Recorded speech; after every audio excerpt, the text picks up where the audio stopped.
Good morning বাচ্চারা। Good morning sir. ये क्या है? আরে ইমরান, ইমরান তুই এসে পড়েছিস। তুই কোথায় ছিলি এতদিন?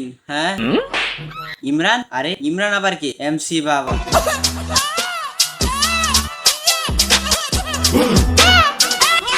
अबे साले আরে স্যার এইটাই তো ইমরান। না না বাচ্চারা, মনে হচ্ছে এটা কোনো নতুন স্টুডেন্ট হবে। বাবু তোমার স্কুল ড্রেস কোথায়? আরে স্যার আজকে তো ভর্তি হয়েছি, কালকে ড্রেস কিনে নেব। হ্যাঁ ঠিক আছে, বসে পড়ো। চল সর সামনে থেকে। अभी मजा आएगा ना भिड़ो। ये क्या बात हुई? ये क्या बात हुई यार? চলো বাচ্চারা বই বের করো। ठीक है समझ गया। कुछ तो गड़बड़ है। আরে আমার তো মনে হচ্ছে এই ইমরান। হ্যাঁ আমার। अच्छा আরে শালা আরেকবার যদি ইমরান বলবি পিষে দেব। তো গাইস আপনাদের কি মনে হচ্ছে এটা ইমরান না অন্য কেউ? কমেন্টে জানাবেন।